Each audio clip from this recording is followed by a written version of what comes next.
Hello everybody, welcome to another episode of Cape Rugby TV. Wednesday night, nice to have you along, and as usual, to our, well I can now say as usual, to our DSTV viewers who are starting to get the hang of what Cape Rugby TV is all about. Welcome to you out there.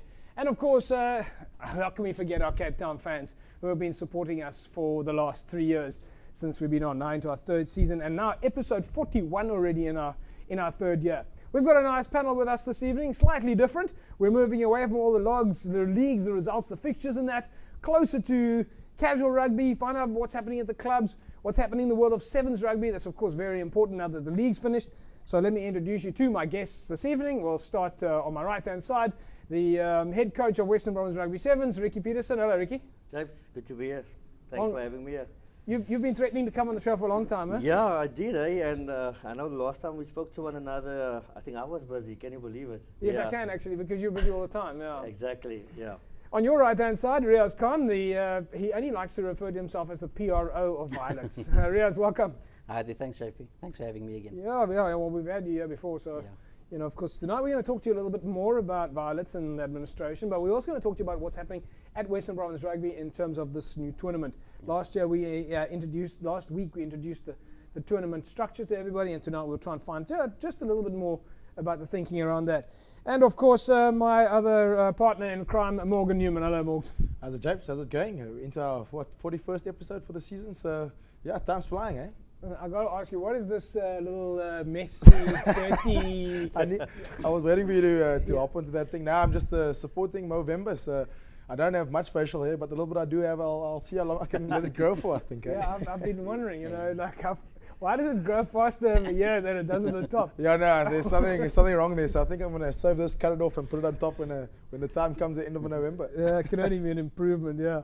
All right, folks, yes, a lot happening in on the scene tonight, and we'll catch up with Ricky and Riaaz during the course of the show, and of course lots of competitions. Look out for a little bit later in the show the Evox Advanced Nutrition Competition, when you get to win for yourself a Synergy hamper together with a Shaker 600, and you can just keep your cell phone handy, and the number on that is 33280, 33280. And then don't forget, a little bit later I'm also going to give you a chance to win for you a Amaboka ball.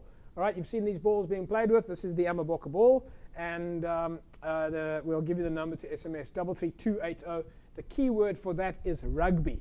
A little bit later in the show. So a lot of action coming up, a lot of fun and games. But let's start off with some of the sevens that's happening at the moment. Now the league is done. Everybody's talking about the sevens. We've had the Village Super Sevens. There's the HSBC has sevens, I think, or is it Ricky? Is it HSBC sevens? Yeah, that's correct. That's overseas, of course. That's the international circuit. Yeah. So everybody's talking about sevens now that the league's finished, and they're of course talking about international rugby being the Springboks who are now on tour and have got some serious fixtures playing away. And just on that note, before we go on to the sevens, let's quickly just touch on some of our Springbok selections. Skara and Tabeni.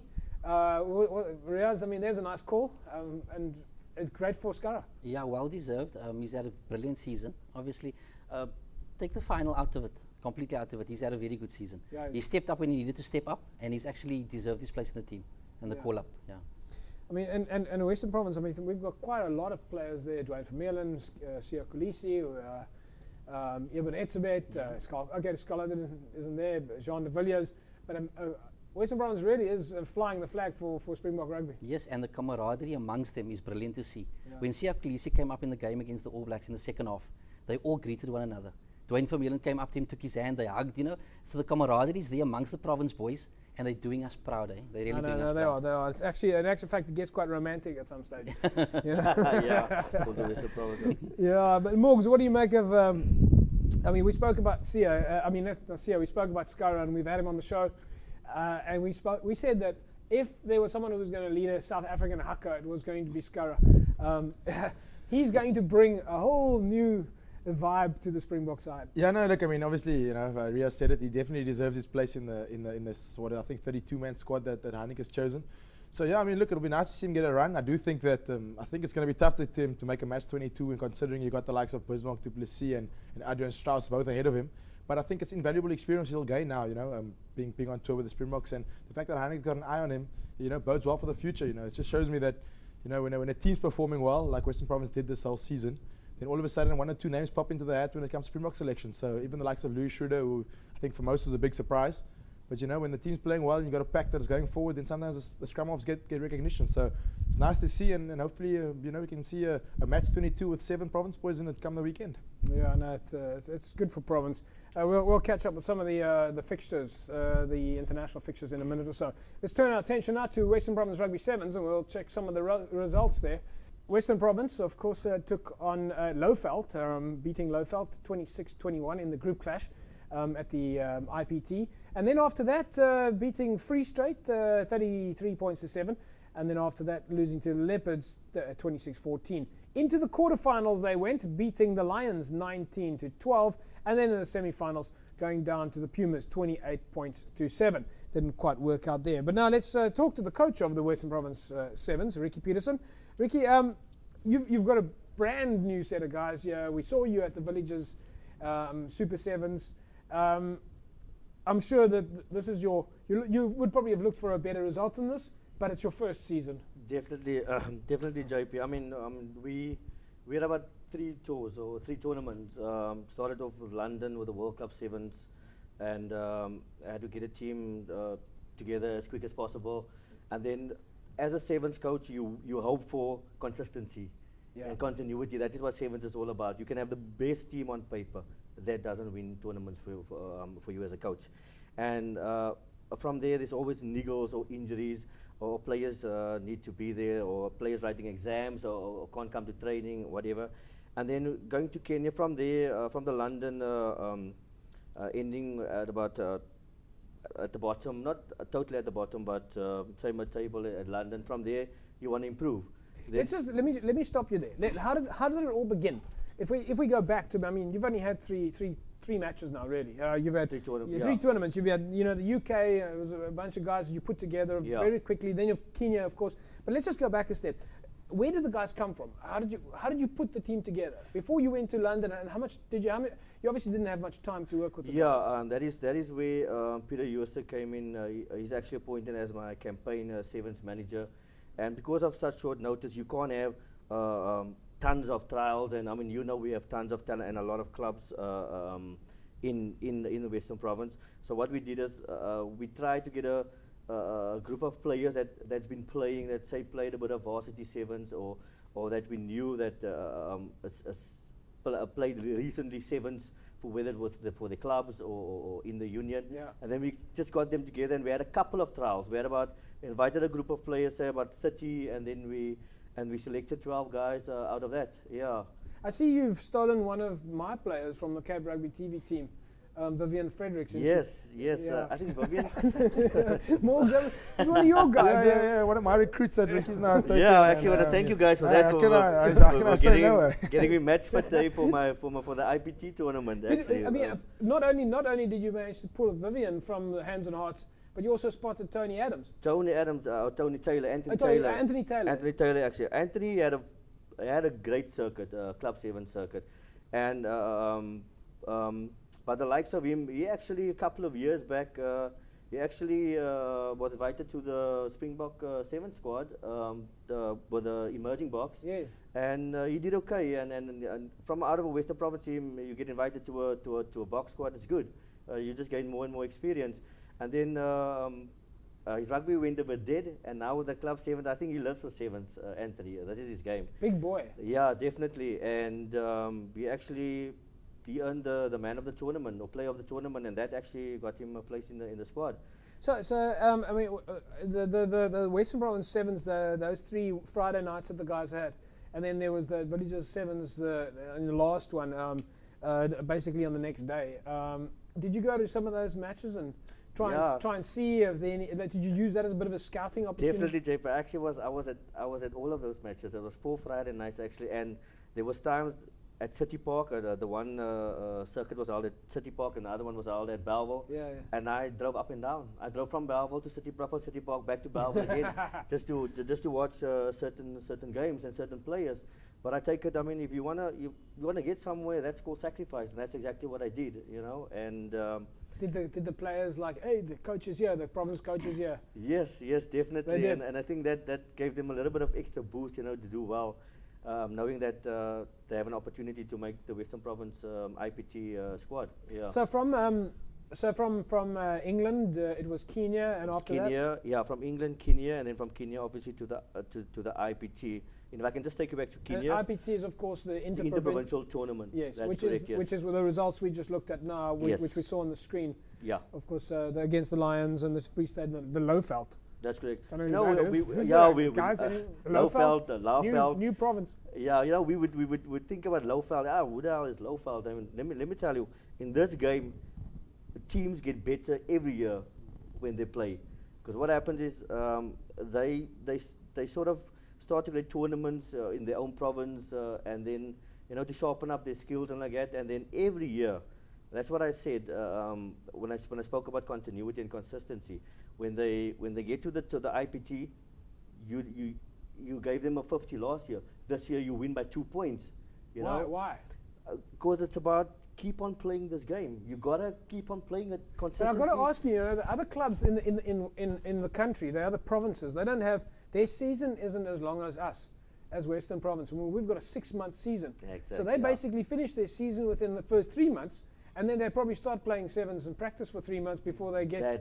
That's exactly it- what they're doing. is and that right? Yeah, that's totally right. That is why if I can just jump a few steps, why the Leopards they won the tournament. But you could see why they won the tournament. They did so well. They also speaking to CEO of Rickyv Rugby, he actually told me that the Leopards. Arnie van Rooyen. That's correct. Yes, Leopards contracted those picker boys for sevens for the Really? Leopards. Yeah, and this shows you the way they're thinking. They're you taking it seriously. Yeah, because I mean, speaking to Peter Jooste, and I had my meetings with the president and with Danny Jones, the GM, even with Rob Wagner. I feel that we can create a platform for talent to come through. And out of sevens being part of the Western Province system, out of that, we can have any coach, whether it's John Dobson or Alistair Coetzee, if he wants a wing, he can jump back to the sevens. Listen, we have a good player over there. He's skillful. He's fast. Well, So the senior coaches have got the ability to come and tap into that. Riaaz, let's talk to you. You're on the rugby committee at Western That's Province. correct, Just quickly, before we talk about the details, what does the rugby committee do? Okay, firstly, the rugby committee is headed up by one of the executive members, Peter Jooste. That's his portfolio. Each one of the executive members have Is got there a any portfolio. committee that he doesn't head up or sit on? Well, that's not necessarily a bad thing. But like I said, the rugby committee deals with everything rugby related. Yeah. So anything that in your mind or in your scope would think of rugby in the Western Cape, we deal with all of those issues.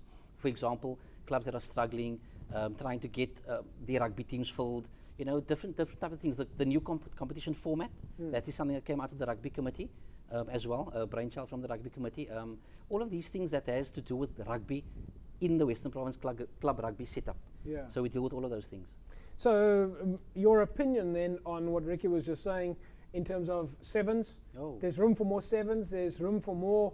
The more sevens we have, it's almost like there's another depth team for the coaches to go look at. Most definitely. Sevens is one of the fastest growing globally, because some countries obviously can't field 15s, so they play sevens. I mean, if you look at Kenya, for example, Kenya does well in the tournaments, and because of what Ricky said earlier on, cohesion, the gelling, those players play together for for seasons And and for a long amount of time, and that builds that cohesion amongst them.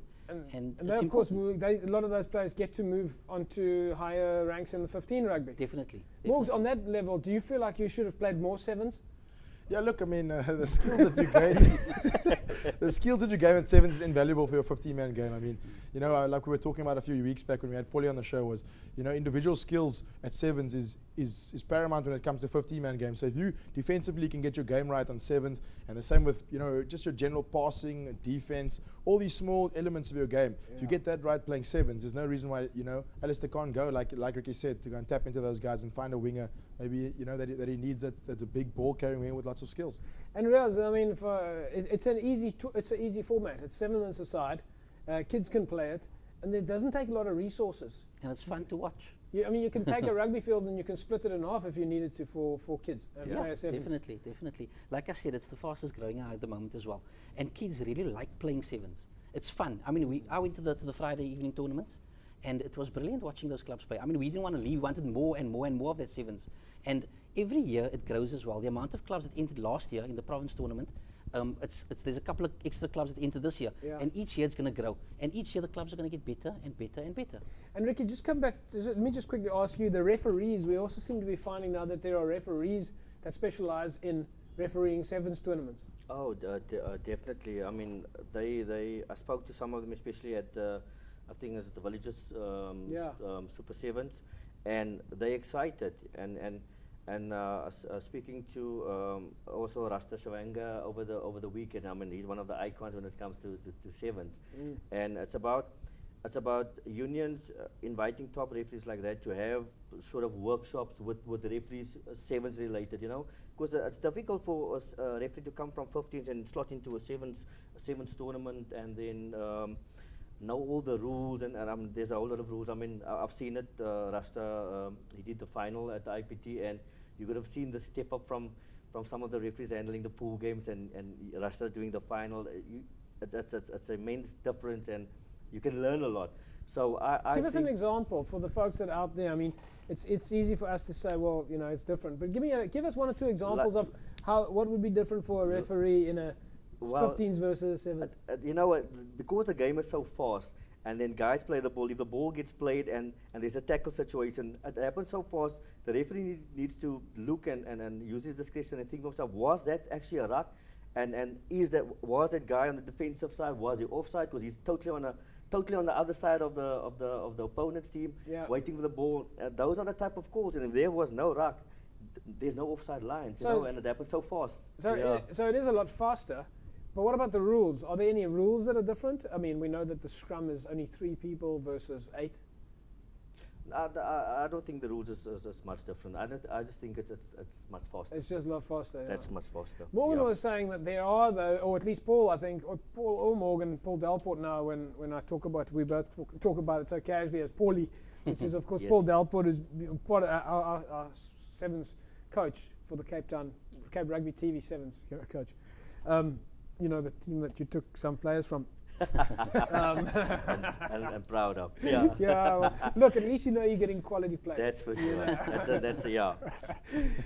But I remember it wasn't so long ago that Morgan, or either Morgan or Paulie, Morgan, you might want to comment on, is that you had a limited amount of time if there was a sub or a change. So there's also there are some rule changes there in terms of when you can substitute a player, and then apparently you have only 30 seconds to get off the field or the game. No, I think I think we discussed it a while back, and Ricky probably add to it more than I will be able to. But what it was is, if there's a yellow card, your time only you get a 2 minute. You get 2 minutes. 2 minutes. You sin bin for 2 minutes as opposed to 10 minutes in 15. You know, in 15 mans. But what happens is that the clock only starts once the player who's been yellow carded once he sort of puts his backside on the seat. So you'll see guys get a yellow card, no arguing, off the field.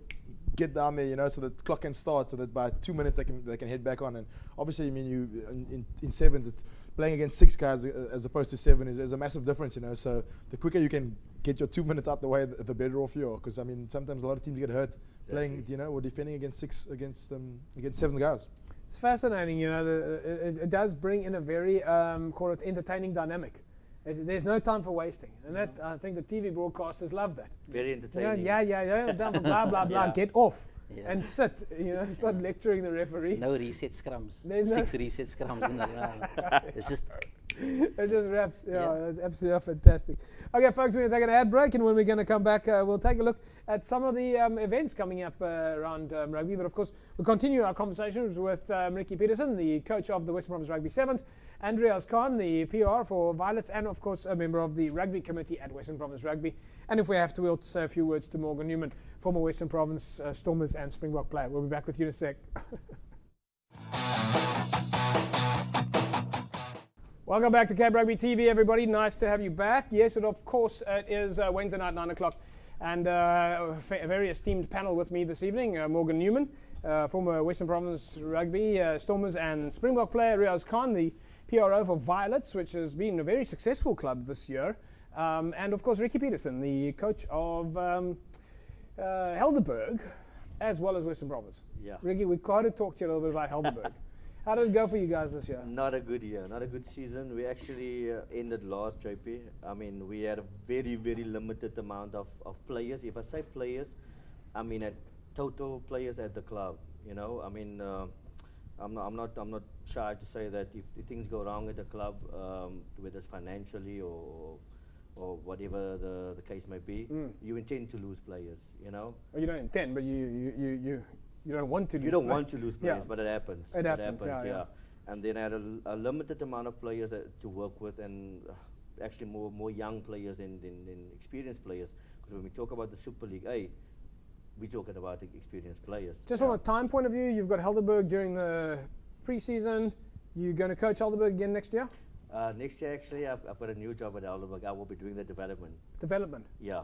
That's interesting. Yeah, very, very interesting. Okay, so tell us a little bit about development in Helderberg. What are your intentions? Because when it comes to development, you've got the right man sitting on your right-hand side. Yeah, definitely. Well, the whole thing around that is about reaching out to our community.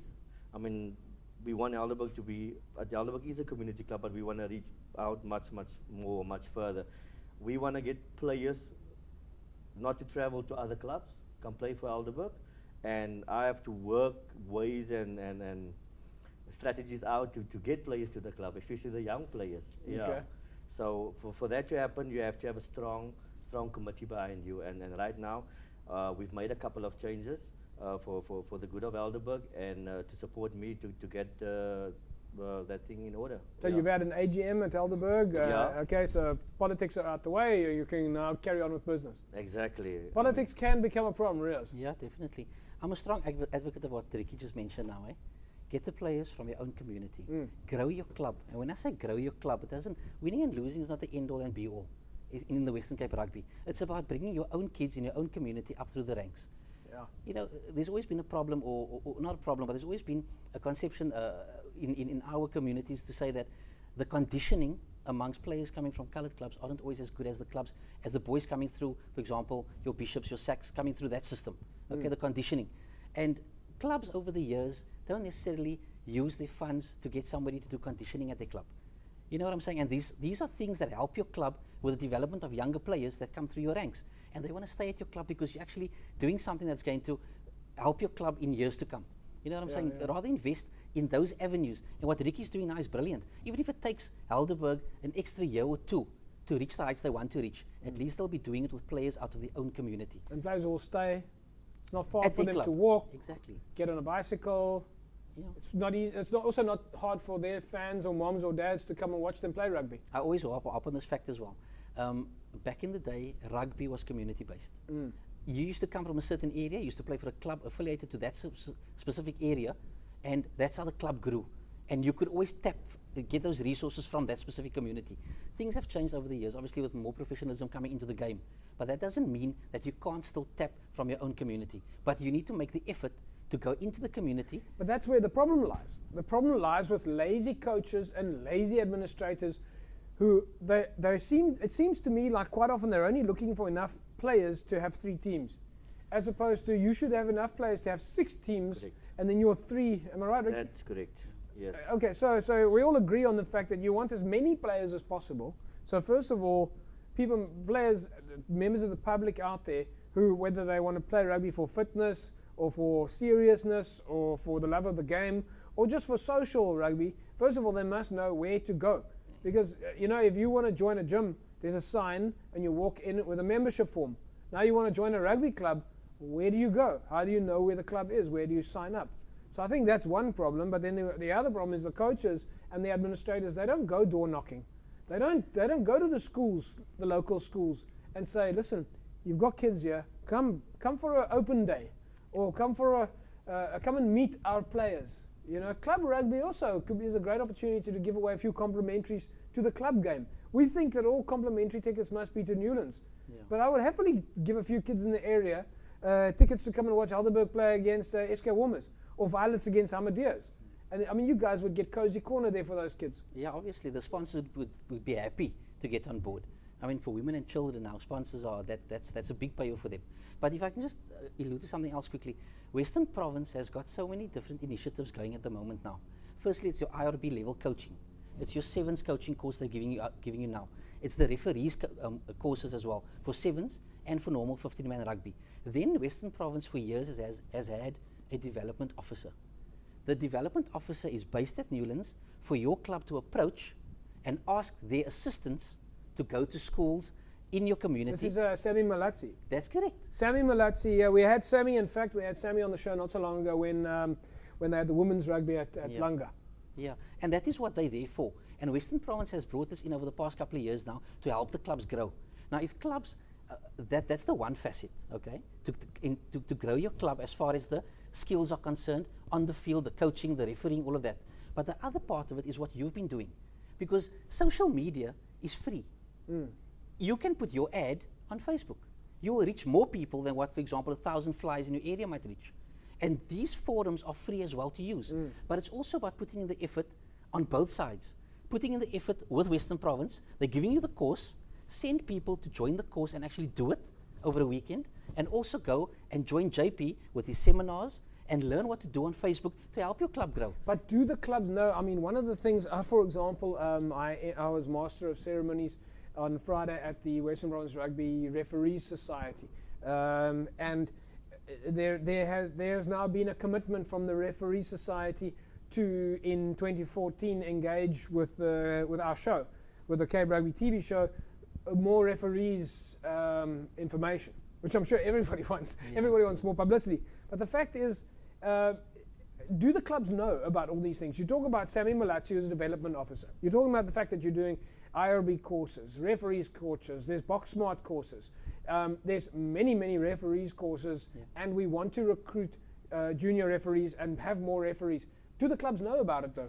The club should know, because emails get sent out on a regular basis out to the Western Province offices to inform clubs. There's even reminders get sent out. But do you believe that those clubs who get those emails are passing those emails on to the rest of the administrators?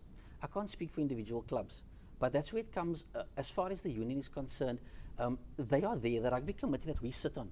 We are there to deal with such problems as well. If a club feels that they need assistance with regards to trying to get their name out there, or assistance with getting more members, they can come and approach Western Province. The Western Province's doors are open for the members of the clubs and the administrators to come and ask for assistance. Yeah. Even if we can give them guidance with regards to which direction they need to go into. But we're always there to be able to help.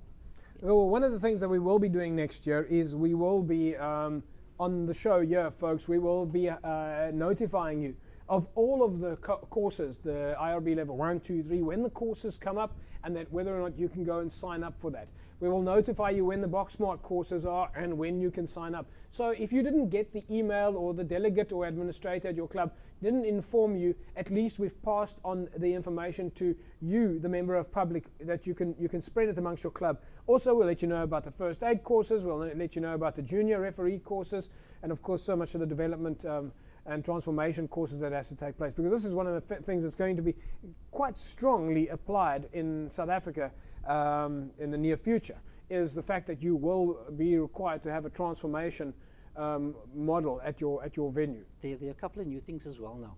You've got to have your IRB level if you want to coach on a Saturday. If the referee comes out to the game and you don't have your IRB levels, and as the coach of a first team at the club, then you won't be allowed to coach at that club. That goes hand in hand with your box smart as well. Okay. Yeah, so that's the new thing for the new season as well. So that's important that the clubs have to know. Also, these courses are not only available to players that belong to the club, they're available to any member of the club in the community. So if there's somebody who comes to visit the game on a Saturday and she's a spectator, but she feels she wants to do the first aid course at Newlands, she needs to approach a club and they can send her. The courses are available throughout the year, but it's up to But of course, we want to make sure that anybody who comes on a club's ticket is going to end up servicing the club. Yes, that's the bottom line. Yeah. So folks, there are great opportunities for you out there to benefit in your community through the likes of Western Province Rugby, and then take that knowledge and serve a club close by you. Morgs, you mentioned not so long ago that you're planning on doing the referees course. Yeah, I think it's, Or have you done it already? No. I think it's something that I'm looking at doing. And I think, it's, for me purely, I have no intentions of becoming a referee anytime soon. I still think I'm at 26. I think I'm still got a little bit of rugby inside of me. But Definitely. You're on speak too soon. age. No, but look, I think Riaaz hit the nail on the head in terms of, for every player, I think it's good to know the laws of the game. Too many players playing in Super League A at the moment. I think there are too many players out there that don't know the rules of the game and are wanting to give the ref all the time. So it'll be nice if all the players can get out there and make sure that they know the rules, so that when you know, when the referee, when there's tight decisions in a tight game, then you have some sort of leg to stand on when it comes to querying a call. Well, I've got a feeling there's a couple of fans out there that need to go on that same course. Anyway, folks, we were talking about the Helderberg region. I'm going to ask Ricky about this now in a couple of seconds. But at that referees dinner on Friday night, I managed to catch up with Ruben Riffel, who is, of course, a lifetime honorary member, president at least, of St. George's. Now, St. George's have got some active engagements happening over the next couple of weeks, and they've asked you to come out there and support St. George's. So one of the events that's coming up is, of course, there's a golf day, and then there's a kids' day.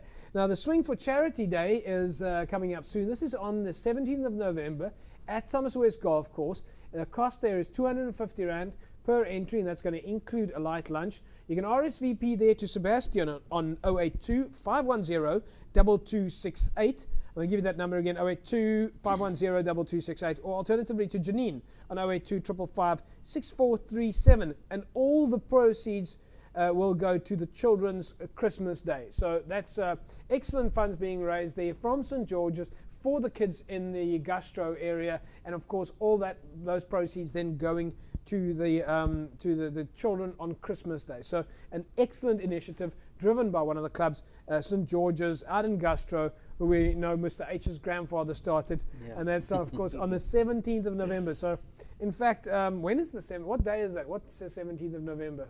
I think it's on a Saturday. Is it a if I'm Saturday? correct. I know 10th of Ricky, November is on a Sunday. Do you play golf? Not a lot, but I'm definitely going to support that golf day. What do you mean you don't play a lot? Yeah. So, either you play or don't play. No, I play. I play if I have time and and if I have money in the bank. Golf can be a very expensive sport. We all know that. Yes, no, it can be. Yeah, with the amount of balls that I hit away. Riaaz, yourself, do you play golf? No. I don't have the patience. You have the patience. And Morgs, you strap the odd ball in your. Yeah, I play quite a bit of golf, so yeah, I enjoy my odd round here and there. And of course, you played in the Rotary Golf Day with Tata. Ivan Lindner, who's such a keen supporter of community in the area. In fact, the Scottsville Primary School was there, secondary school was there on the day, who managed to get quite a few benefits from the Rotary Tygerberg fundraising on the day. Did you enjoy that golf there? Yeah, no, it was an awesome day out there. I mean, we really had, we had a nice four ball, and yeah, they raised a considerable amount of money 40,000. actually 40,000 Rand, which went to the Rotary, Tygerberg Rotary. Because they had an exceptional MC and auctioneer. Oh. Really? Yeah, I think they would raise a lot more if they had a proper one. To the folks, if you are watching and you were there on that golf day, I must just say that there was an auction, and at the end of the auction, once we got rid of everything, a lot of people brought their prizes back, and then we auctioned it again. And then when that was finished, the guys then started doing saying, look, here's $200. And I challenge anyone in the room to also put in $200. Awesome. And then that money went in the pot as well. And everybody just kept contributing. The beauty of it was that the kids from Scottsville Secondary were actually sitting right there. So the people who were supporting the process could physically see the people where their funds were going to. Because quite often we do these auctions and fundraising, and people don't really invest because they don't know where their money is going. And in this case, they actually knew firsthand. Right, folks, so that's the Swing for Charity, St. George's Rugby Football Club golf day on the 17th of November. It's only $250, and we will put this up for you on the Facebook page so that you can go and join. In fact, if you're a keen golfer, we quite often, the Cape Rugby TV team, get invited out to go to golfing. Now, we've already got 3 people here, Morgan, myself, and Ricky. Now, he shouldn't have admitted that, Ricky, but we got you now. I'm in. Are you in? I'm in. Okay. I'm in. That's my neighbours that I have to support them. Oh, you have to know. No, I mean in general. Oh, in general. Now you're part of the Cape Rugby TV golf team. Yeah. You see, so now we're going to have to really find a few folks. If you're a golfer, an avid keen golfer, drop us on Facebook and tell us that you like to play golf, because quite often we get invited to golf days, and we like to bring some of our friends and family or fans along with us to also experience a little bit of the world of Western Province rugby. Riaaz, let me quickly turn to you. You mentioned that you guys have got a big fundraising day coming up soon, or a big press release for Violets. We've got a press release tomorrow evening. We've invited all the radio stations as well as all the newspapers, the Berg and so on, to come to the press release. It's about Violet's history. It's one of the oldest clubs in the Western Cape, 1890. And it's through the history of Violets. We just take all the press through the history of Violets, leading up to our presentation on the 29th of November at Grooteskier. Okay, so tell us a little bit about what's going to happen on the 29th of November. Well, that's our main senior prize giving evening. Okay. It's at Grooteskier High School. and we'll be running through all our, the obligatory ceremonies and Yeah. obviously all the awards, best player, player of the season. It's our 4th year we've gained promotion, so we've got a lot to celebrate this year. And I'm sure you're going to have a couple of players there that really deserve those prizes. All right, folks, it is time now for our Evox Advanced Nutrition Competition. 33280, that's the number you're looking for. I've been trying to practice this. 33280. Okay, I don't know. I can do the YMCA a lot better than that. Right, folks, you want to win for yourself a Synergy hamper as well as a shaker, 33280. There you go. That's on your screen right now. SMS your name and answer to 33280, and you can win for yourself that Synergy Whey Protein as well as the Shaker 600. So here's the Shaker 600. Here's the Synergy Whey Protein. We're going to go back to that slide in a second or so, but the Synergy Whey Protein, this is what you want. This is what the Stormers use, this is what Western Province Rugby use, this is what the Sevens Rugby team uses, the Institute at Western Province uses, as well as the Academy. Synergy Whey Protein, one of the world's best quality proteins, okay? So that's what you're looking for. You can see the little sticker on the front here that says used by the DHL Stormers of Western Province Rugby. The Shaker 600, this is the innovative shaker which we have demonstrated to you guys before. Okay, it's a part here, it's a little blender thingamajig there, it's a McGafter over here which splits into that, and then you take the McGafter, and now you've got all these containers, okay? So you can put in your creatine and your glutamine and your vitamins in there, and that side there, and then you can put a little bit more powder in on this side over here, and then you can pop it in the bottom here, and you can put that in there, or you can pop it in there, and you can put your blender in here, and then you can wrap it up again, and you've got your Shaker 600. All right, that's the Shaker 600. Synergy Whey Protein, 33280. There you see it on your screen right now. SMS your name and answer to 33280, and you can put yourself in the mix to go and win a Synergy Whey Protein hamper. So keep pushing those numbers in. We look forward to couriering it to you anywhere in the country. The Synergy Whey Protein together with the Shaker 600. We're going to take an ad break, and when we come back, we'll catch up with some of our international rugby news. And don't forget that Amaboka ball, the ball, 33280, the word rugby. Be back with you guys in a sec. So still a lot of rugby happening on the international scenes. Time now for us to turn our attention to what's happening on the global front. Let's take a look there. Argentinian lock coming to the Stormers. This is going to be very interesting. Of course, Argentinian lock Manuel Carriza will join DHL Western Province after his country's tour of Europe beginning on Saturday, and he'll be available for the Stormers 2014 Super Rugby campaign. Wales is expecting a brutal Bok encounter. Wales defence coach Sean Edwards has predicted his weekend's test against South Africa will be no place for the faint-hearted. Rudolf Stroley has joined the Lions. That's, of course, former Springbok coach Rudolf Stroley joined the Golden Lions. Stroley's appointment as General Manager of Professional Rugby. And then, of course, the Springboks are very upbeat about their arrival at Cardiff, or at least their prospects there. A cold and rainy Cardiff greeted the Springboks on Sunday in their arrival at Wales. And then, of course, it's an impressive win for the South Africans over the weekend. Springbok fly-off Morné Steyn made his first start for Stade Francais. That was in last week's win over Bayonne in the top 14. Those are some of your international highlights. But yeah, it looks like the guys are starting to settle in there now. Morné Steyn, Brian Abana. Brian, of course, sent out a couple of interesting tweets over the weekend. Looks like he's having a lot of fun. Who's our lock? Jandre Kruger. There's so many international guys now really settling in there. What do you make of that, Morse? Yeah, it's interesting to see. I mean, Chilibola Rapele is over there, Janufu Marks over there. The list is endless, I think if you put a side together from all the guys that are overseas at the moment, I think you'll have make another Springbok side. Yeah, so Ulster almost won the Heineken Cup 2 years ago with Marwan Pina, Johan Miller, all of them in the team. Yeah, I know. I mean, I think it's an absolute bonus. Life just can't get better. Zane Kirshner is now overseas at Leinster. All right, then. For the guys, though, but let's turn our attention to the Springbok team. They take on Wales. Wales is not going to be a walk in the park. And Heineken Meyer is flirting a little bit. And we don't know who he's going to announce here. What kind of team he's going to put on the park. But he's flirting a little bit with bringing in a few new guys. And it could, if he goes with too many new guys here, it could work against him. Wales, we saw England beating Australia over the weekend. Wales is not going to be a walk in the park. Yeah, look, Wales is by no means the walkover, like you said. I think they are off air, myself and Riaaz were talking about it. I think they're quite the form side of the Northern Hemisphere, So, you don't want to go in there and you lose your first one on the road, and all of a sudden the pressure's on, Cape Town public on your case, and the media's all against you. So I think you'll feel the stronger side this weekend, and then he may do one or two make one or two changes and give a few guys experience. as he heads into the next 2 games after that. So I think he'll definitely this weekend field his strongest team, and hopefully we can get a result. Australia really are having a shocking year. I mean, it can't get much worse for them. I mean, England really put one over them on the weekend. Yeah, they're in the transition phase. Australia have lost a few players. I know there's been a bit of, I think Quade Cooper, who couldn't make the side at one stage, and it's now Graham McKenzie, not Graham McKenzie, anyway, the Australian coach, Ewan McKenzie, had him, he couldn't make the side. Now all of a sudden he's vice captain. So they went through a bit of a transition phase there. I see James O'Connor's now moved on to France. So there's a lot of underlying turmoil that's happening in Australian rugby, but I think they'll welcome the new year, and if they perform well in the Super 15, then there's no reason why they can't transfer that and form into the rugby championship. We should be grateful. Australians are a little bit unstable. I mean, as a culture, it is a former convict colony. They have struggled with that kind of thing. Riaaz? No comment. We should just be grateful that they're as bad as what they are, because now we're no longer the whooping boys. You know what I'm saying? So. No, well, I think we're actually doing pretty well. I mean, yeah. I know we maybe overshot our hopes a little bit in thinking that we were going to beat New Zealand, but I mean, Ricky, we're a bloody good side at the moment. Definitely. Look, I haven't been focusing much on the 50s because of the 7s, but there's one thing I do know. I mean, we're facing a Wales team at Cardiff. The weather is going to play an important role. If that's a wet park, it can be a close game, or it can favour Wales. But we as South Africans, we know wet parks.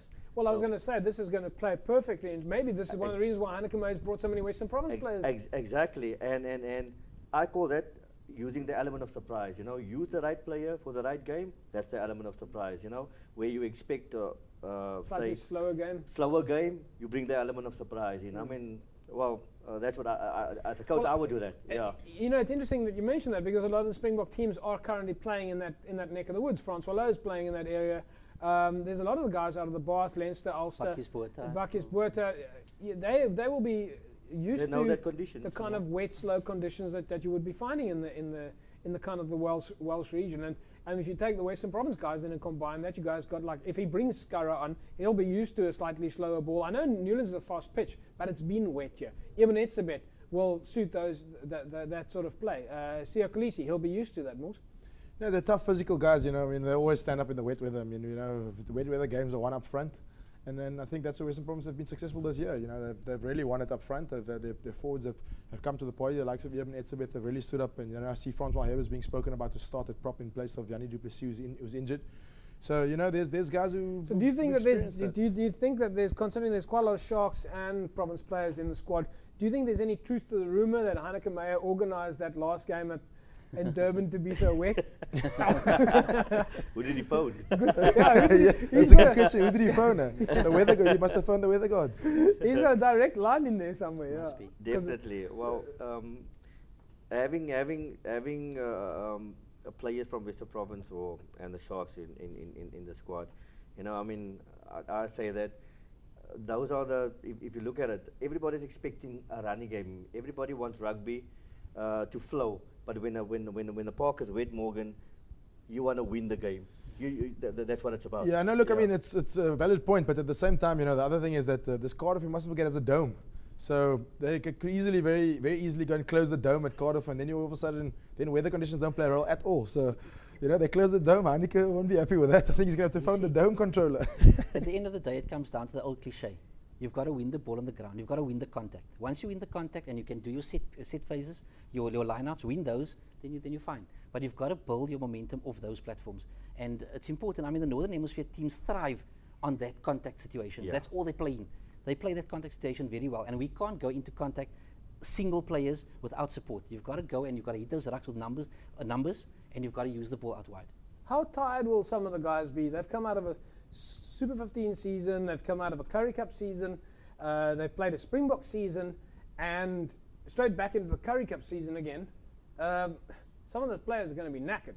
Yeah, look, I think, I mean, that's a big point why they're wanting to go the Northern Hemisphere and Southern Hemisphere to go and run congruent seasons. I think it's purely because, I mean, the Northern Hemisphere guys are literally, they're coming for a fairly long, lengthy break. They're fresh, they're ready to go.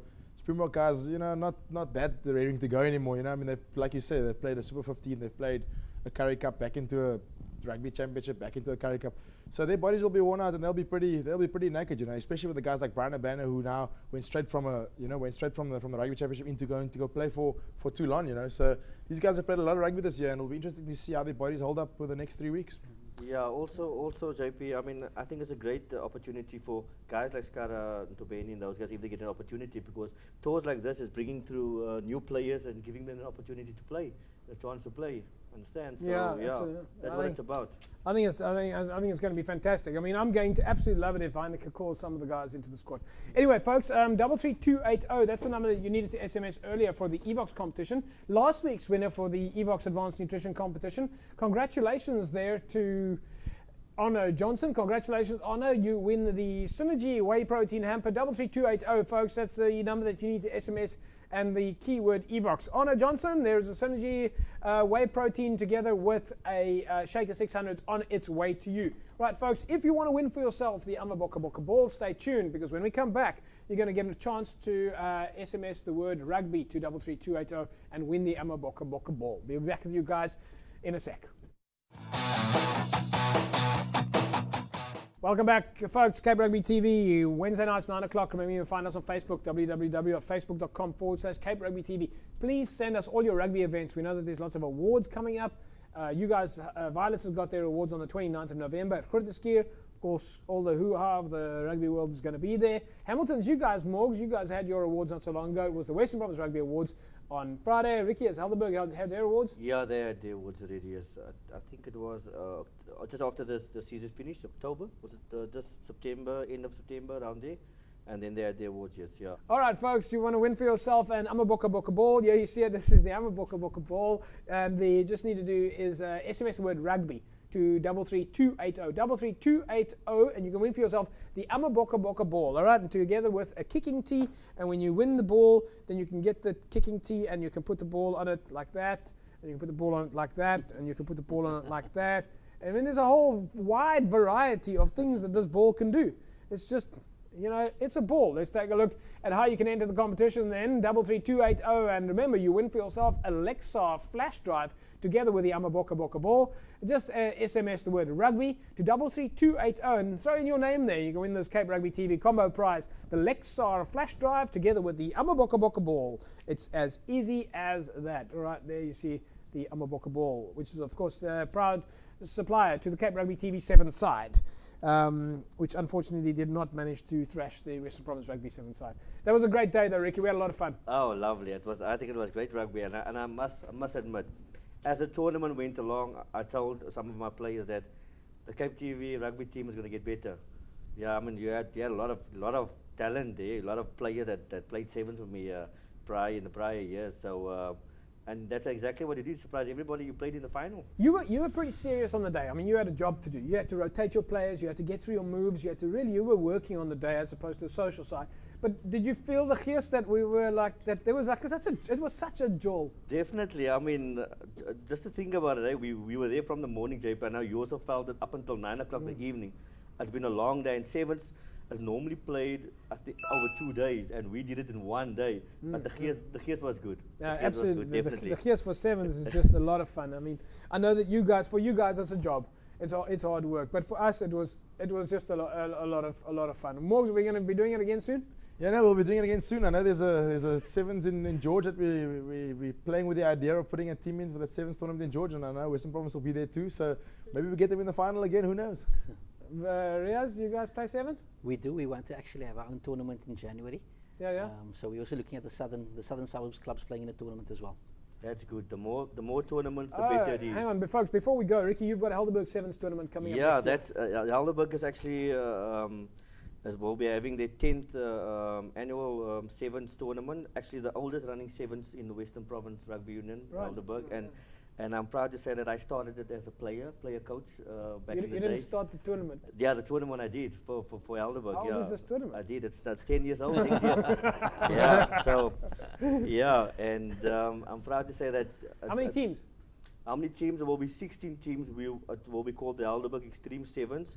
Okay. And we will also. Is it open to the other teams, or is it a club, Western Province clubs? We will be inviting top teams like a Boland Invitational team, SVD Invitational team, 2 Western Province emerging teams, and obviously 12 top clubs in the Western Province Union. And the best about everything is invitation is free. Invitation is free. Yeah, and we're having under 13 competition, under 19 competition, and prize money of 100,000 rand for the whole of the tournament. 100,000 rand. 100,000 rand. Is that to be split up, or is that split for the up, winning? say 50 for the senior competition, Yeah. and Yeah, 25 for the 2 junior competitions. So Alright. we are grateful for our sponsor for that. Who is your sponsor? I think right now I'm not You can't ready. mention it Yeah, yet? I can't mention it okay. yet. Yeah, but okay. Well, we look I forward to definitely will. finding out so we can give publicity to that It sponsor. gives me the opportunity to get into the onto the show again. I'm using that. Absolutely. 100%. Yeah. Well done. Looking So, forward yeah. to that. So, and we will invite also Western Province Executive Committee, because I mean any Yeah. tournament has to go through Western Province. Yes.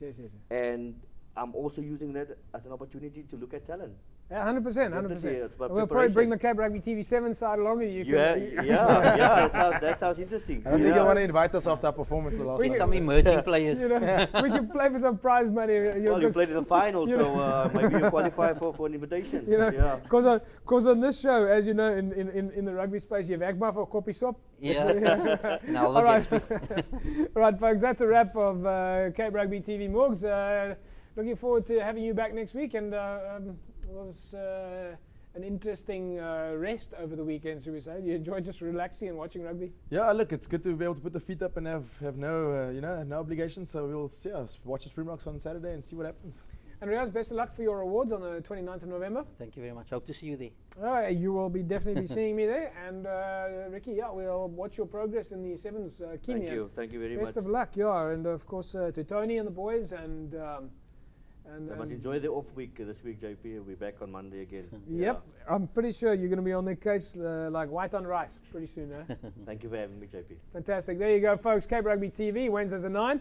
Remember on Facebook, www.facebook.com/Cape Rugby TV. We'll see you again next week, same time, same place. Bye-bye.